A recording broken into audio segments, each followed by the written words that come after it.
Esse é o boletim do projeto Tome Tento Coronavírus. Na edição de hoje, entenda alguns motivos que levam pessoas que defendem o isolamento a descumprir as regras. Estamos há mais de 100 dias cumprindo o isolamento social, medida que evita a propagação do vírus. De lá para cá, em algumas cidades o comércio foi reaberto, mas isso não significa um retorno da normalidade.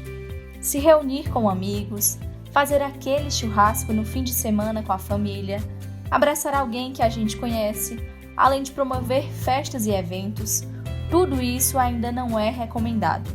Até hoje, são 68 mil vítimas do coronavírus no Brasil. O Ceará e a Bahia estão entre os 5 estados do país com mais casos confirmados da doença. E mesmo com o aumento de casos no interior do Nordeste, as ruas continuam lotadas e pessoas promovem aglomerações sem qualquer constrangimento. Não tem Covid no Vale do São Francisco. Chupetinha, joga uma purinha, Chupetinha. Ô, mago retinho rolar. Respeita o VAR.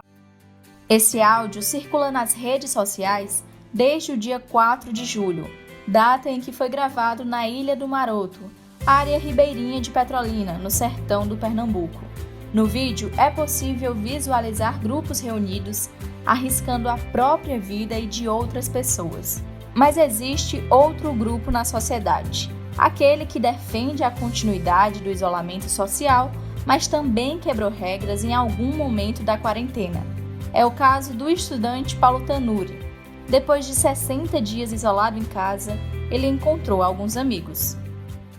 Eu acho que eu acabei, na verdade, não pensando muito, sabe?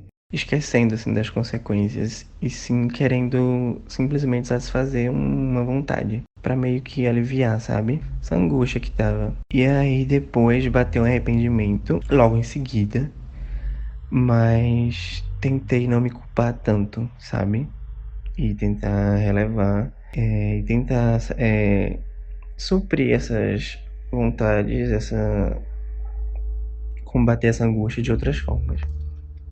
Para entender o significado da fadiga da quarentena e os comportamentos que favorecem o descumprimento do isolamento social, a gente conversou com a psicóloga Camila Ferraz. E aí, com o passar do tempo, surgem 3 coisas que, ao meu ver, são imprescindíveis para a gente pensar sobre a fadiga da quarentena. A primeira delas é um acostumar-se com a situação, e aí se acostumar entre aspas, certo?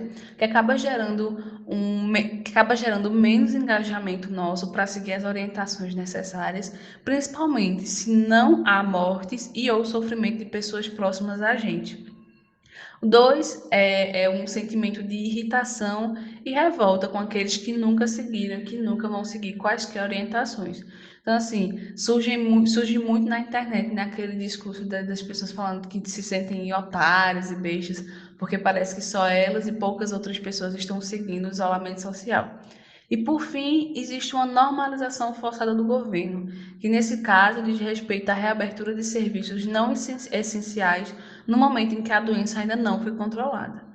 Então, tudo isso vai ser pano de fundo para esse desgaste, para essa fadiga, certo? E aí, considerando tudo que foi apontado anteriormente, o ser humano acaba buscando algo que dê prazer e que tire esse sofrimento. O ser humano, enquanto ser social, ele busca estar em contato com as pessoas próximas e queridas. E por isso, até os que são mais favoráveis às medidas de isolamento acabam caindo em tentação. E o que podemos fazer para diminuir esse problema? Segundo a psicóloga, temos algumas alternativas disponíveis.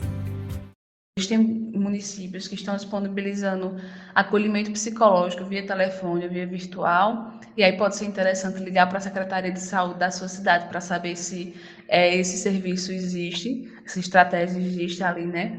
Existe o CVV, que é o Centro de Valorização à Vida, que ele não foi criado com o objetivo de lidar com as demandas relacionadas à pandemia, né? O CVV já existe há muito tempo, mas ele pode acolher o sofrimento e as angústias que surgem nesse momento. E aí o número é 188, certo? Pode ligar lá. Ou então, para quem quiser saber mais, pensar mais um pouquinho, bota lá no Google CVV, o Centro de Valorização à Vida, que aparece, tal. Eles têm um site, tudo bonitinho.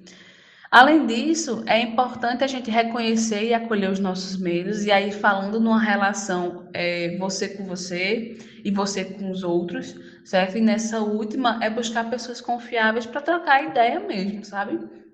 Investir em exercícios e ações que reduzam o estresse. E aí isso é algo muito particular, então a busca é muito individual, cada um vai ter uma coisa muito específica que vai ajudar a relaxar. Manter ativa e fortalecida nossa rede socioafetiva. E aqui estamos falando de meios virtuais, certo? E ter um cuidado na quantidade e qualidade das informações sobre a pandemia que a gente consome. Porque se a gente consome muita coisa e coisas de qualidade duvidosa, isso pode gerar muito mais ansiedade do que o normal, certo? E por fim, se a coisa ainda está muito pesada, se é uma sensação muito intensa e recorrente que você não vai aguentar, é buscar ajuda com profissionais da saúde mental, certo? Esse foi o boletim do projeto Tome Tento Coronavírus. Até a próxima edição. Jaiane Rodrigues e Pedro Miranda. A Universidade do Estado da Bahia a serviço da sociedade.